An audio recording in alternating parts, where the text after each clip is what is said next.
اعوذ باللہ من الشیطان الرجیم بسم اللہ الرحمن الرحیم السلام علیکم ورحمۃ اللہ وبرکاتہ۔ میرے عزیز بھائیوں بہنوں اور بچوں، حضرت علی حجویری رحمۃ اللہ علیہ فرماتے ہیں، علم ہمیشہ اس لیے سیکھنا کہ اللہ تعالیٰ تمہیں اس کا نفع عطا کرے۔ اور اس کے بعد حضرت علی حجویری رحمۃ اللہ علیہ فرماتے ہیں، جب علم سیکھ لو پھر اللہ اور اس کے رسول سے عشق کرنا، پھر نمازیں پڑھنی آسان ہو جائے گی، روزے رکھنے بھی آسان ہو جائیں گے، قرآن مجید پڑھنا آسان ہو جائے گا۔ اور حضرت علی حجویری رحمۃ اللہ علیہ جب کوئی بات بیان کرتے تھے تو وہ اس کی مثال بھی دیتے تھے، یعنی جہاں بھی کوئی بات سمجھاتے تو ایک مثال دیتے اس کے بارے میں۔ حضرت علی حجویری رحمۃ اللہ علیہ نے ایک بزرگ کی بات لکھی ہے جو تابعی ہے۔ تابعی اس کو کہتے ہیں جو صحابہ کے شاگرد ہوں، یعنی صحابہ کرام ان کو کہتے ہیں جس نے اللہ کے نبی صلی اللہ علیہ وآلہ وسلم کو دیکھا ہو، اور تابعی جنہوں نے ان صحابی کو دیکھا ہو۔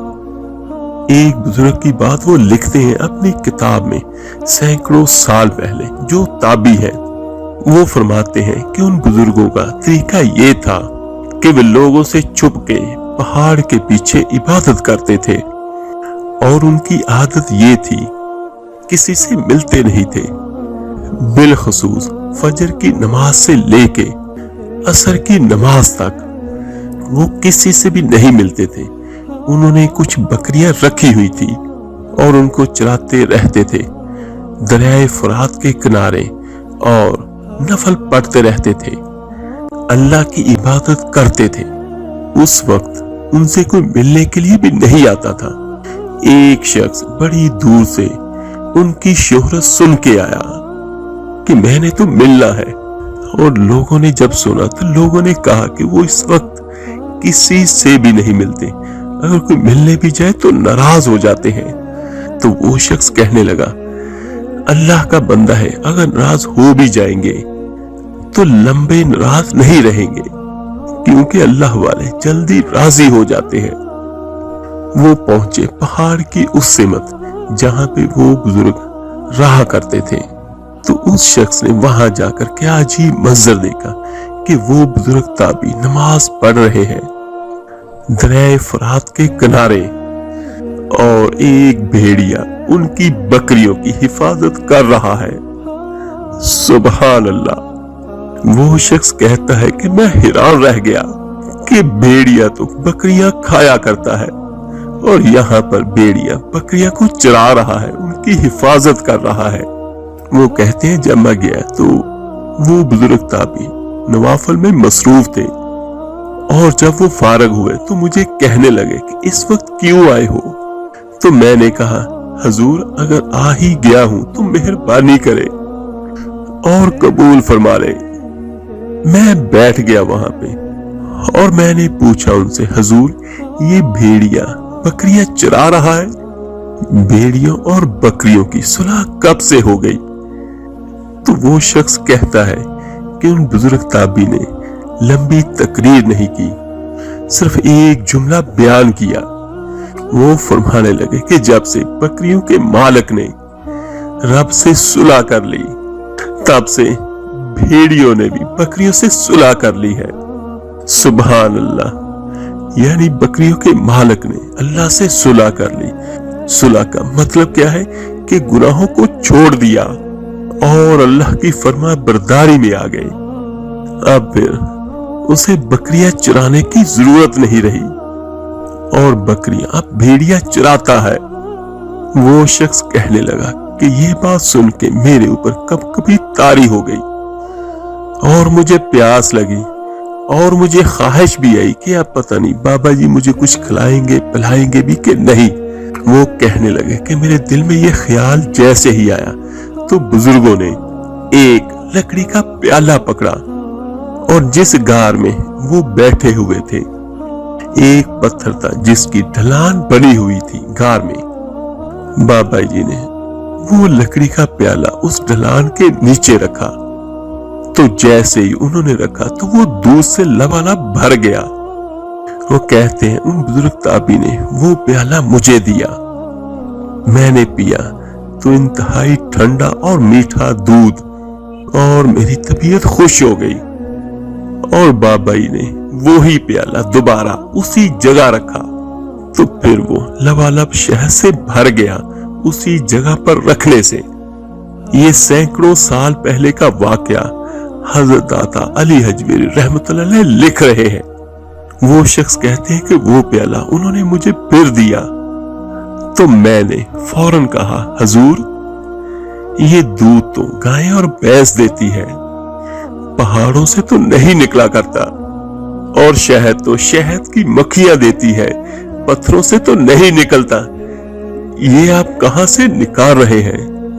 تو وہ شخص کہتے ہیں کہ میری یہ بات سن کے وہ بزرگ تابعی قرآن مجید پڑھنے لگے۔ جب موسیٰ کی قوم نے ان سے پانی مانگا تو وہ فرمانے لگے کہ موسیٰ کی نافرمان قوم پانی مانگے۔ حضرت موسیٰ علیہ السلام پتھر پہ ڈنڈا مارے، اپنا عصا مارے تو اللہ وہاں سے 12 چشمے جاری کر دے۔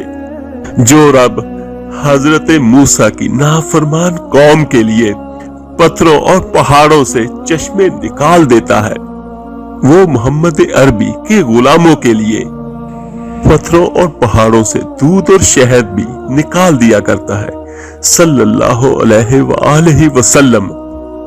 اور اس کے بعد وہ بزرگ کہنے لگے کہ بس بات یہ ہے کہ آج بھی اگر ہو حضرت ابراہیم جیسا ایمان تو آج بھی آگ کر سکتی ہے اندازے گلستان پیدا۔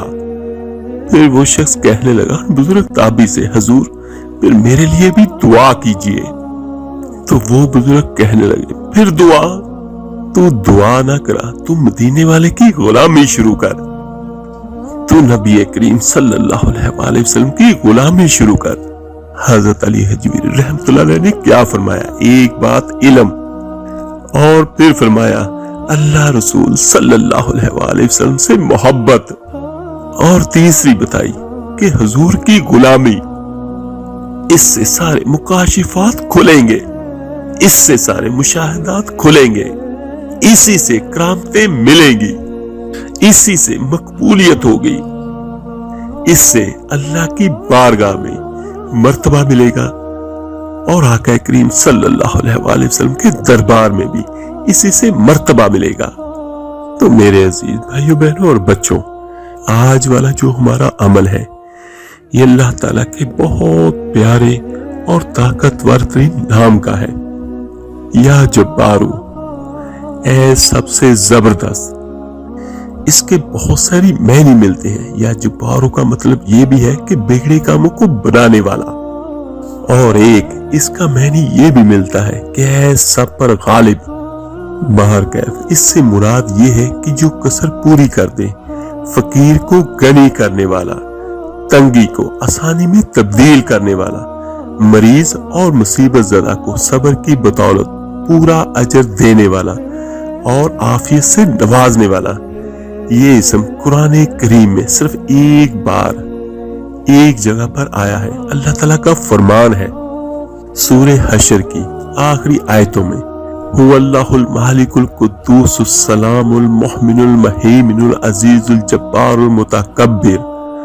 وہ بادشاہ ہے نہایت پاک، سلامتی والا، امن دینے والا، نگہبان، سب پر غالب، جبار، بے حد بڑائی والا۔ میرے عزیز بھائیوں، بے شک اللہ کی ذات سے بڑھ کے کوئی زبردست طاقت والا نہیں ہے، کوئی ضرورتوں کو، حاجتوں کو پورا کرنے والا نہیں ہے۔ اللہ کے سوا کوئی فقیر کو غنی کرنے والا نہیں ہے، اور بے شک میرے اللہ کے سوا کوئی تنگی کو آسانی میں بدلنے والا نہیں ہے، اور میرا اللہ ہے جو ہر چیز کو بدل سکتا ہے۔ یہ اللہ تعالیٰ کے بہت طاقتور اور مبارک نام کا وظیفہ ہے۔ اس کا معنی آپ نے اپنے ذہن میں رکھنا ہے جب آپ وظیفہ شروع کریں۔ سب سے زبردست، سب سے زیادہ طاقت والا اور سب پر غالب۔ تو میرے عزیز بھائیوں، آپ کی جو بھی مشکل ہے، جو بھی آپ کی حاجت ہے، تو انشاءاللہ تعالی یہ والا عمل آپ نے کرنا ہے۔ آپ کے رزق میں تنگی ہے، آپ کی شادی میں رکاوٹ ہے، آپ کا کوئی دشمن آپ کو بہت تنگ کرتا ہے، یا کچھ معاملات ایسے ہوتے ہیں جہاں پر انسان بے بس ہو جاتا ہے، تو میرے عزیزوں یہ والا وظیفہ آپ نے پورے یقین اور پوری طاقت کے ساتھ پڑھنا ہے، تو انشاءاللہ تعالیٰ چند دنوں میں، صرف چند دنوں میں آپ اس کا واضح طور پر رزلٹ دیکھیں گے۔ اس کو ہم نے پڑھنا ہے 2 ناموں کو ملا کر، پڑھنے سے اس کی طاقت زیادہ ہوتی ہے۔ تو جو میرے مشاہدے میں ہے اور میرے علم میں ہے میں وہی آپ کو بیان کرتا ہوں، تو اس کو ہم کیسے پڑھیں گے؟ یا جبارو یا اللہ، یا جبارو یا اللہ، یا جبارو یا اللہ، اے سب سے زبردست، اے اللہ، اے سب پر غالب، اے اللہ۔ تو میرے عزیزوں اس کو آپ نے روزانہ 1300 بار پڑھنا ہے، یعنی 13 تسبیحات آپ نے کرنی ہے۔ اول آخر 11 بار درود ابراہیمی نماز والا پڑھیے گا، اور اس کے بعد پورے 24 گھنٹوں میں کوئی بھی ایک وقت اور ایک جگہ مقرر کر کے آپ نے پڑھنا ہے 41 دن تک لگاتار۔ لیکن جس طرح میں پہلے بیان کر چکا ہوں کہ اس کا رزلٹ اتنا زبردست ہے کہ چند دنوں میں آپ اس کا واضح طور پر اس کا اثر اور اس کا فائدہ انشاءاللہ اپنی آنکھوں سے دیکھیں گے۔ لیکن کسی بھی کام کو پکا کرنے کے لیے یا کسی بھی کام کو مکمل طور پر اپنے حق میں کرنے کے لیے 41 دن کا وظیفہ ضروری ہوتا ہے، اور یہ اللہ تعالیٰ کے ببرکت نام کا وظیفہ ہے۔ اس وظیفے کو شروع کرنے سے پہلے اگر ہو سکے تو صدقہ لازمی دے دیجئے، اور صدقے کی نیت کیا کرنی ہے کہ اے میرے اللہ، میں یہ عمل اپنے اس کام کے لیے شروع کر رہا ہوں، تو میں اپنے اس عمل کا اور اپنی جان اور مال کا صدقہ دے رہا ہوں یا دے رہی ہوں۔ یہ ہر مرد و عورت آسانی کے ساتھ کر سکتا ہے، اس کو بہت زیادہ وقت نہیں لگے گا، اور خوشبو کا استعمال لازمی کیجئے گا۔ اور جن دنوں وہ میری بہنیں اور بیٹیاں اللہ کی طرف سے نماز نہ پڑھ سکیں، تو اس وظیفے کو آیت الکرسی سے حصار کر کے تو آپ اس کو پڑھ سکتی ہیں۔ آیت الکرسی کا حصار کرنے کا طریقہ نیچے ڈسکرپشن میں سینڈ کر دیتا ہوں، وہاں سے دیکھ لیجئے گا۔ اور 5 وقت کی نماز کی پابندی لازمی کیجئے گا، کیونکہ نماز کے بنا کچھ بھی نہیں ہے۔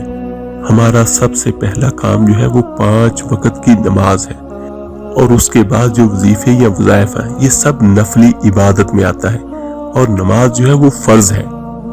اور پانی کا ایک گلاس ساتھ میں رکھ لیجئے گا، اس کا فائدہ بھی میں آپ کو بیان کر دیتا ہوں۔ اللہ کے نام میں، اللہ کے کلام میں بہت طاقت ہوتی ہے، تو روزانہ آپ یہ پڑھ کے دعا کریں اپنے لیے، اور اس پانی پہ دم کریں، اور اس پانی کو خود بھی پئیں، گھر والوں کو بھی پلائیں، اور اپنے مکان میں یا اپنی دکان میں، کاروبار کی جگہ پر اس کے چھینٹے بھی لگائیں، چاروں کونوں پر، اوپر زمین پہ نہیں گرنا چاہیے، اور نہ ہی کسی ناپاک جگہ پہ اس کے چھینٹے لگانے ہیں۔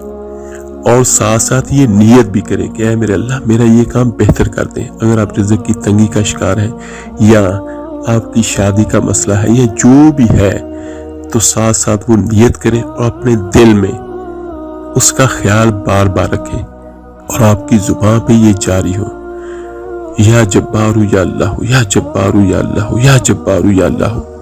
اور آپ نے اس یقین کے ساتھ کرنا ہے کہ سب کاموں کی بگڑی بنانے والا بے شک میرا اللہ ہے، اور وہ بنائے گا، بنا سکتا ہے انشاءاللہ۔